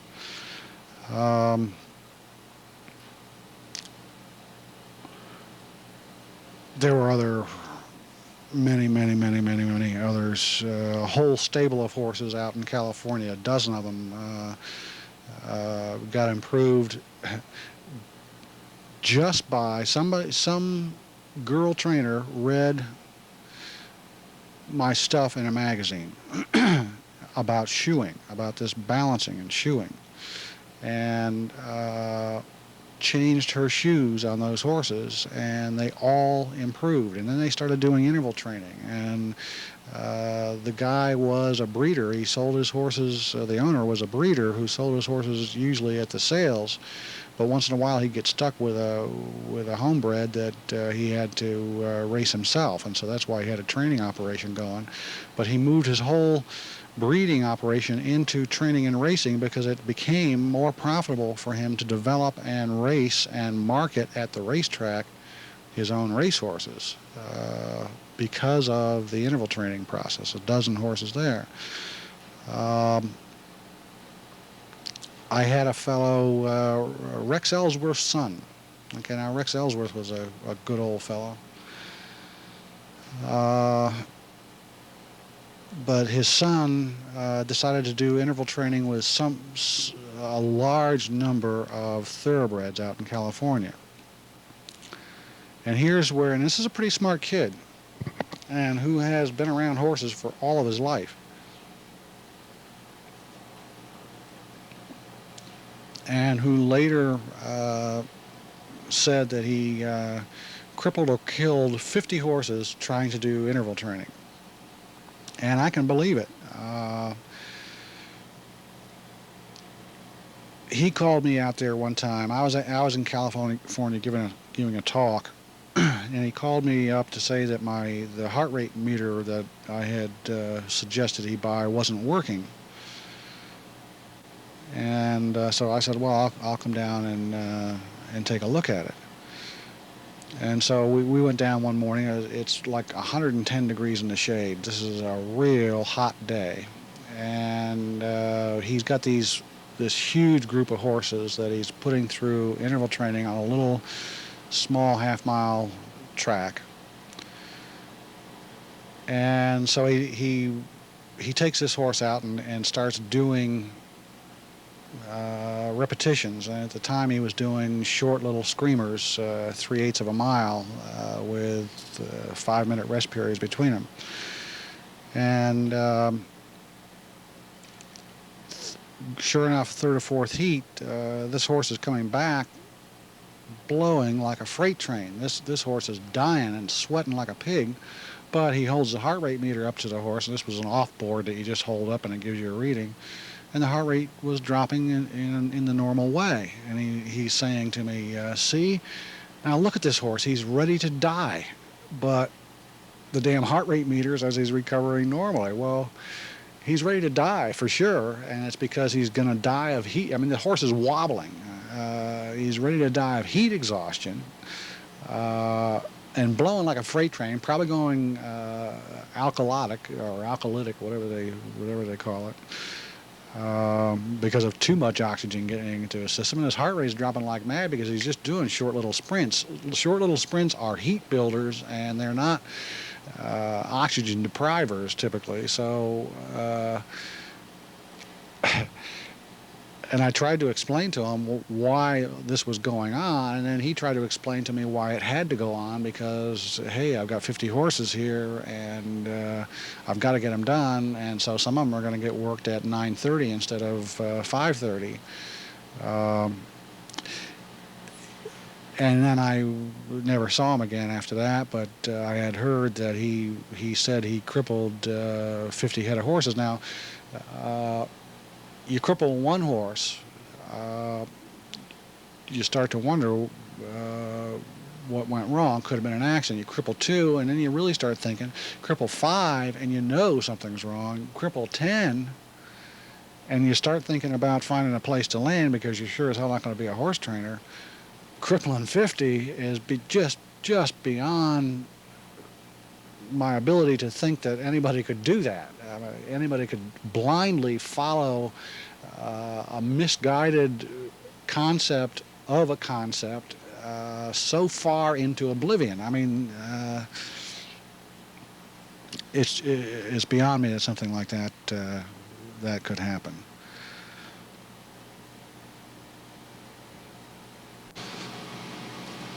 Now, for me, this has been kind of a magical mystery tour for the last 15 years. Horses, to me,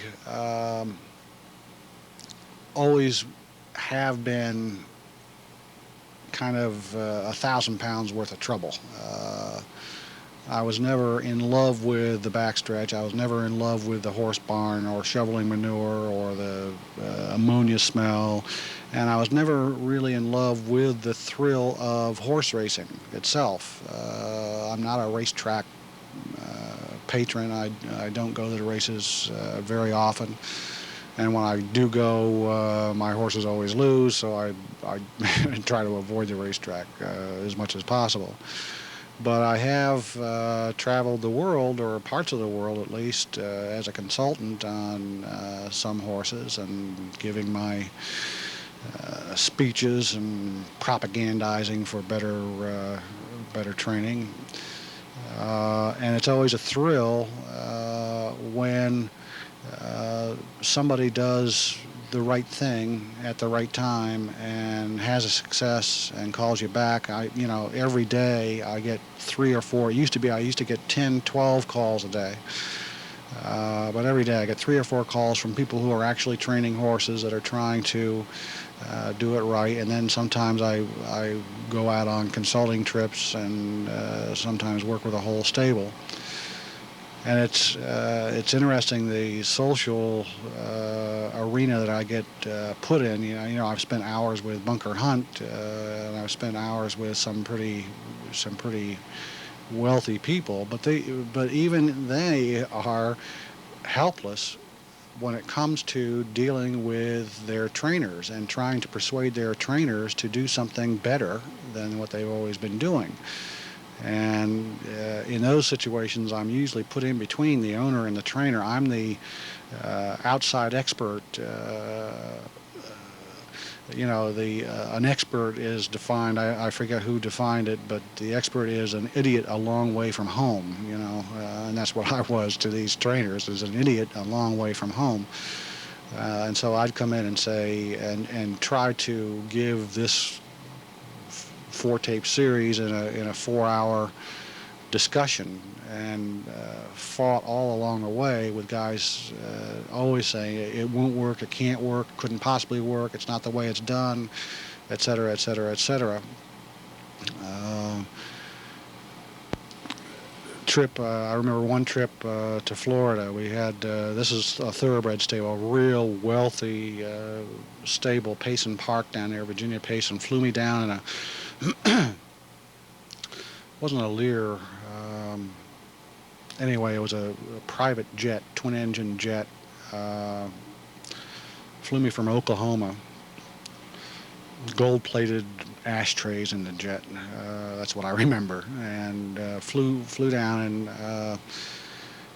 I came in on the end of a long, hard summer for her and her racing stable. She had spent. She was known at that time as and her husband was still alive. Mr. Payson, Charles Payson, was still alive. But Virginia was doing the buying, and had spent top dollar at most of the sales, the Keeneland sales and that kind of thing, for a couple of years in a row. So she was buying $1 million horses and $800,000 horses and that kind of thing. And she had this young trainer who was petrified of the money involved in these horses. Big money scares trainers. The worst thing you can do is cripple one of these animals. At least cripple them in training. I mean, cripple them on the racetrack, that's somebody else's problem. Blame it on the hole at the 3/4 pole or whatever. So anyway, he hadn't done much training with these horses, and they were big and fat and juicy horses. That then came Saratoga, and Saratoga is kind of a social occasion for wealthy thoroughbred owners, and they all go up there and race their horses in front of each other. So this kid, who hadn't done much training and was in this meeting we had, this is after Saratoga, I forget how many head of horses. There were 25 horses involved. 24 of them were cripples as of the day I got there. One of them hadn't raced yet. And what had happened was that they got to Saratoga. She was enraged because here's all this time gone by for this year, and now it's the end of the year.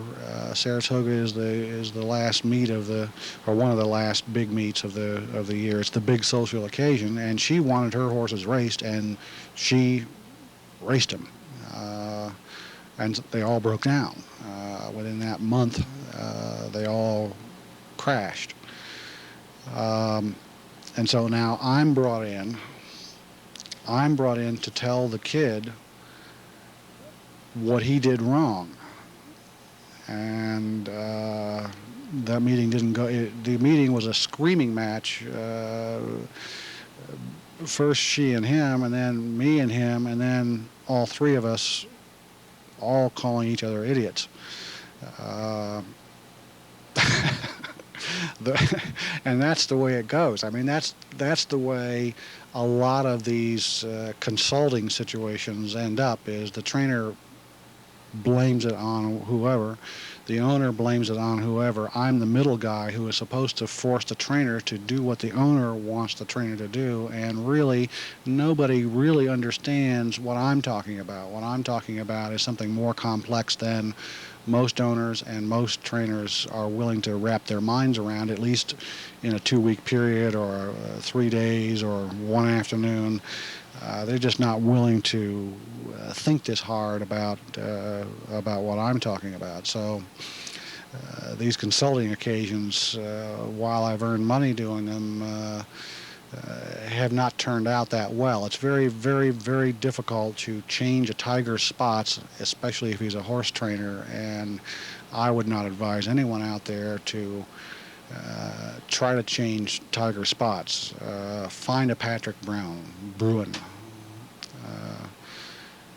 Find a young, smart fellow that hasn't had his brain washed by trackers, and stay away from trackers for the most part. If you want to do something innovative, if you want to do the same old thing, then you pick the best trainer with the most wins, the guy who sends a horse to its first race and it's a winner. In the thoroughbred industry, they've got a database where you can find out what percentage of wins the guy gets from first start, what kind of percentage of wins he gets from babies, first race, second race, third race, what kind of percentage he gets from horses that he's taken from other trainers and has trained. And then in thoroughbreds, you've got distances. Does he produce sprinters? Does he produce milers? Does he produce mile-and-a-half horses? How's he do with aged horses? All of that data is available on every trainer that races a horse in the United States. So you can look up and see and pick the kind of trainer you want. And there are trainers that stand out for each of those characteristics. Stand out dramatically, so you can really, honest to God, pick the kind of trainer that you want. Mrs. Payson went on to pick Dick Lundy, who trained under Charlie Whittingham, who doesn't use toe grabs, who keeps real good records. We're going to talk about records and all that kind of stuff in the next tape, but keeps real good records on his horse, is a good, talented horseman, doesn't run a horse before it's ready, takes his time, puts some serious miles into him before, and gradually introduces speed. And she's had some champions with $50,000 horses, $50,000 yearlings going on with Dick Lundy.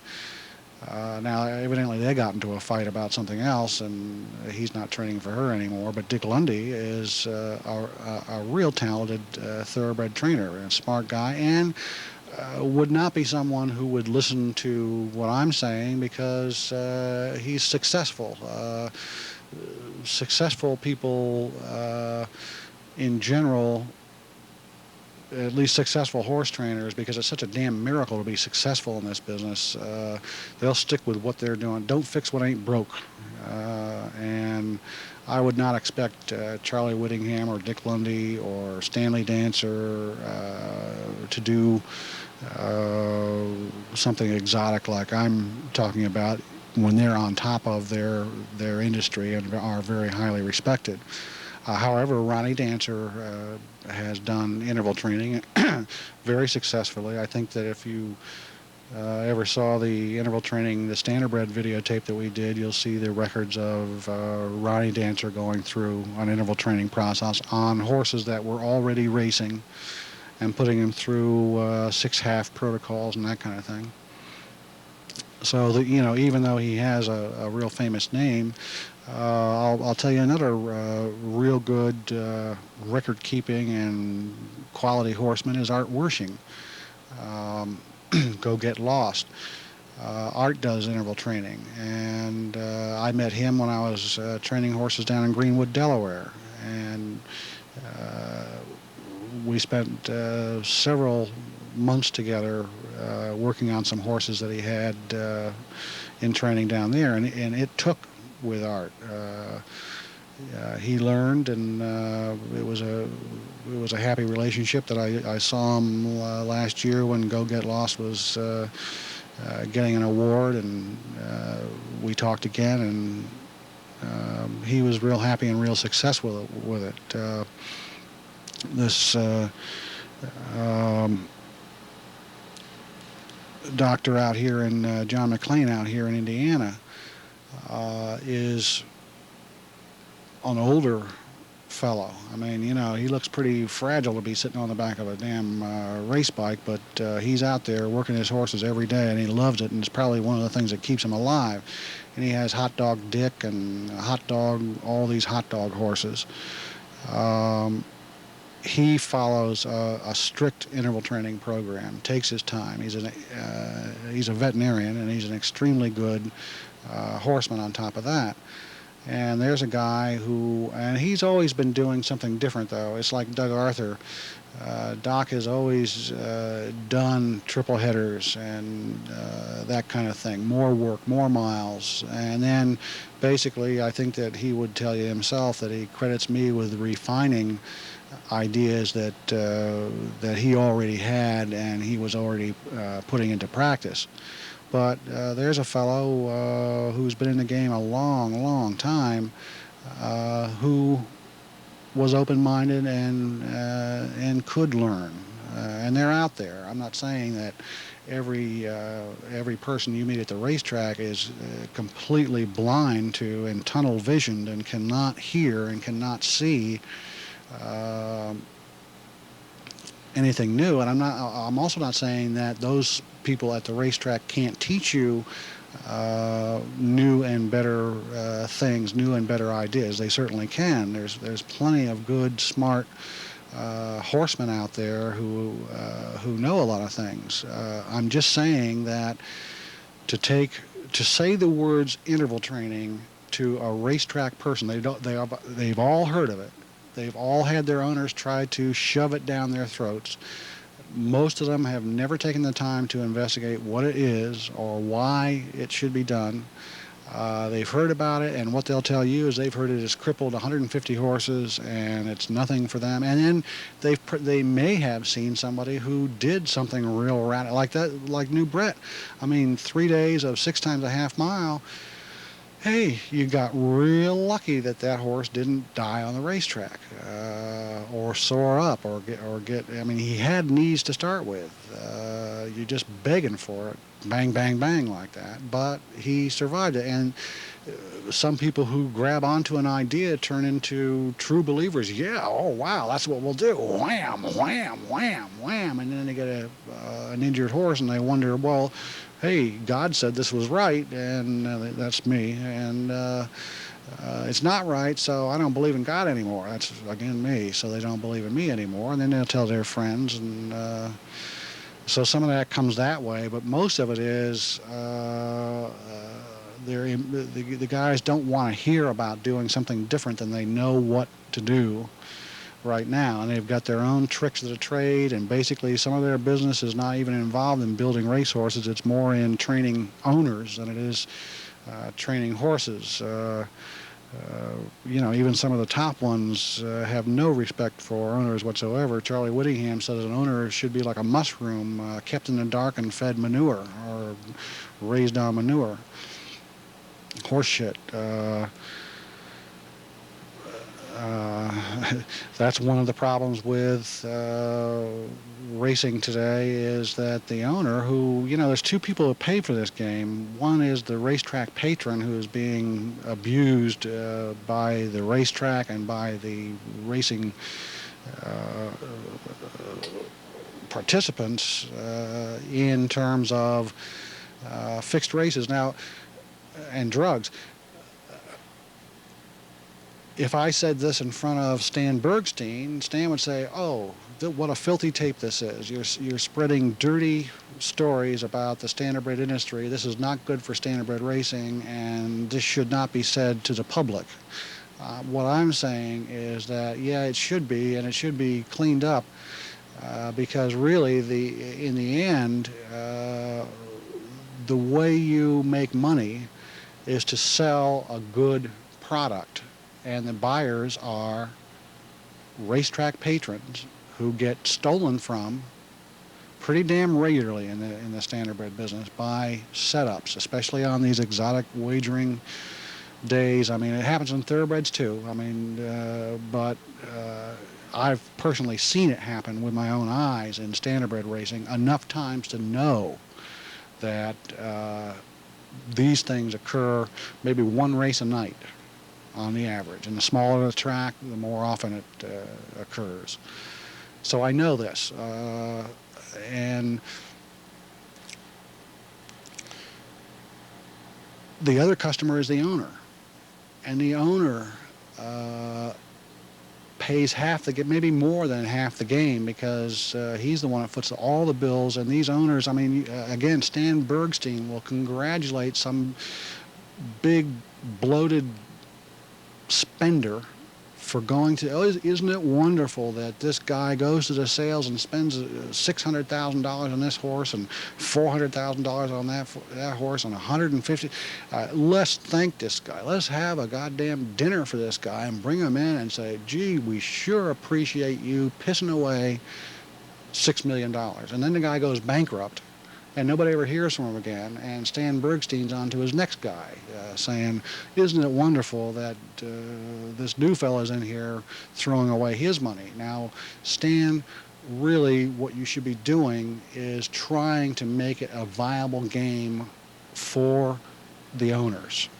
The owners in this game are abused. If you don't see that, and if you can't speak that because it, quote, harms the industry, then you've got your head in the sand and you're part of the problem, a gigantic, and I don't want to pick on Stan because it's all of officialdom in this racing game. The stewards play, the top racetrack officials play, the state government officials fool around. They're all blind. They hear no evil, see no evil, speak no evil. Okay, that's pure stupidity for the long term of horse racing.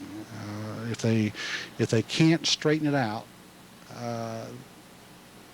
it's not a viable game. And I don't know whether horse racing is going to make it. I don't know whether standardbred racing is going to make it.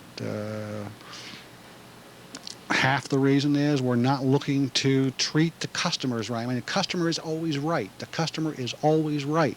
If you want to make money, the customer is always right. That's the patron. That's the racehorse owner. Okay? They are the customers. They're always right. They are kings. Okay? Now, if you think you're the king, if the officialdom thinks they're in charge and they're the ones that should be pleased, if the trainer thinks that he's the one that should be pleased, you're nuts. You're nuts. This is a business.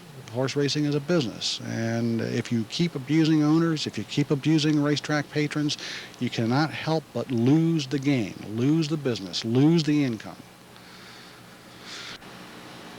So anyway, what I'm trying to say here in this tape is that there is hope, that it does work, that and that my ideas are not necessarily a be-all and end-all of all the words that can be spoken on exercise physiology and the standardbred. I'm just a beginner. I'm 15 years into it. There's no history prior to this on innovative techniques, but hey, it can be a lot better done than my experience has led me to do, and that's your job. It's your turn to make something different and beneficial happen to your horse, and then call me and tell me.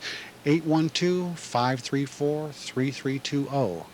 Call me and tell me what you're doing. Call me and ask me if what you're doing is right. I may disagree with what you're doing. I may say, wow, you did what? And it worked? Geez, let me write that down, and I'll give you credit for it. Patrick, hey. Now, Patrick did kind of what I told him to do, but hey, great. Hooray for Patrick. Hooray for the courage to go out and deliver all that work in the face of adversity, human adversity, plus all the horse stuff. I mean, horses have problems. All horses have problems. Bareback rider had problems all the way through, you know, this and that and this and that. I mean, all horses have problems. But good for Patrick for having the courage to go on, and good for you for picking up this information, trying to learn, trying to grow. If you're a trainer, double good for you. It's amazing, double good for you. If you can survive all the nasty things I'm saying about trainers and this kind of thing, and can learn from this tape and benefit from it, and grow with it, fantastic, and do better than me and say, Ivers, you were full of it back then. You didn't know what the hell you were talking about, because now look what we're doing. We've got a workout that starts, it's a ladder workout. I mean, we're going from a mile to 3/4 to 5/8 to a half and back up, and you know, exotic. And it really works. I mean, I took this horse from 201 to 146, okay? With that kind of a workout, your workouts, they stop at 142 or 152. Hey, I'll be delighted. I'll be delighted. I want to encourage you to do better than me, and to think more than me, and to read the literature more than me. I mean, you know, I read all these scientific journals and human exercise. I'm a member of the American College of Sports Medicine, so I read all this science that come out, and most of it's Chinese. I mean, it's hell to read. You have to start from the back of the article and go forwards in it, because all the jargon they use and this kind of stuff. But hey, that's how you learn. I mean, you have to expose yourself to the word mitochondria. I mean, you know a new word, mitochondria. That's a real important word in making a horse stay for a mile. You grow with stuff like this, and I want to encourage you to grit your teeth. Don't hear anything that they're saying against you. If they want to help you, fine. If they want, but if they want to criticize you or accuse you of killing your horses and stuff like that, and you're looking at an animal, I mean, just look at your horse, and is he healthy and happy and smiling and dancing and prancing, and look at their horses. Okay, and if their horses are standing with their head banging against the back of the stall, laying down, limping out onto the track, all skinnied up and sore and hobbling around, I mean, who's got the better horse? And that's what you tell them. Hey, look at this horse, and then let's go look at your horses. And if you want to try this horse right now, bring your best skin out here, and let's see what we can do. I'll bet you $1,000 right now. Get on your goddamn bike and bring him out here, and let's just see who delivers the best kind of racehorse. I mean, you know, I get like this. I'm going to end this tape now, and we're going to go on into the next tape. Will be talking about what goes wrong and what to do about it, because things do go wrong with my program, just like they go wrong with anybody else's program. So the next tape and the final tape, we're going to talk about what goes wrong and how to avoid those things that go wrong, and then what to do about those things when they go wrong. I'm sorry there's so much preaching on this tape, but I promise I will not preach on the next tape. Okay, see you later.